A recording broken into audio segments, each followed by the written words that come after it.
Hello, everybody, and welcome back to another Talk Sox video. Brandon and I are here to talk about something that has been going on, or excuse me, I shouldn't say going on, but it's coming up very soon, and that is the trade deadline. And as it seems, the Red Sox will most likely be buyers this time around. So what we're going to do here is instead of kind of reflect on the rumors that are happening in the rumor mill, we're going to look back in the history of Red Sox trades during the trade deadline and say what our favorite trades were. So, Brandon, I'm going to toss it over to you first.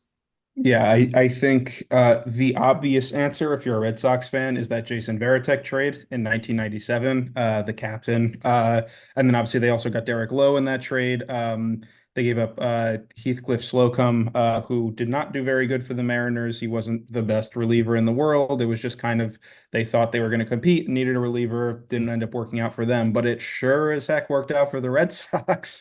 Obviously Jason Varitek was the starting catcher for the team in both the 2004 and 2007 World Series. He was the captain. He was I think a three-time All-Star, a Gold Glover. I mean, just anything you could say about a face of the franchise, on a team on the rise. That's who Jason Varitek was. He's beloved by Red Sox Nation for good reason.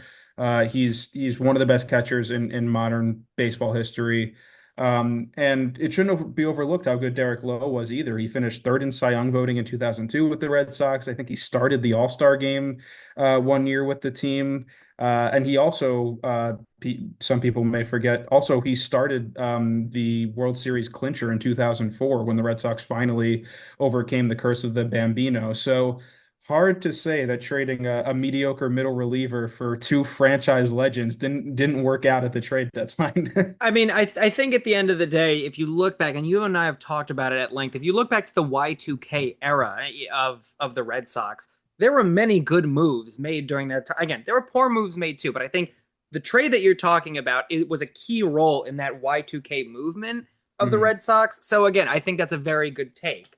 I would love to hear what other people would say in the comments because I don't think they disagree with you, but I kind of want to move on to mine if that's okay, because we're going to fast forward a little bit to the 2010s, the late 2010s here, to 2018 when we got Nathan Evaldi. Mhm. We threw away, I don't want to say threw away, Jalen Beeks, and we got Evaldi instead. And man, what a choice that was. Again, I feel like the Red Sox constant issue that we always see from, around, I'd say 2016, the 2010s to now, it's still a problem in the 2020s, is our starting pitchers. I mean, right now we have this problem where Garrett Crochet is the only, really great guy. But again, Evaldi, let's talk about him for a second. He is a great pitcher in general. He was great for the Red Sox. And for the trade that we got, again, listen, no hate to Mr. Beeks over here, but I feel like it was a very, very fair trade.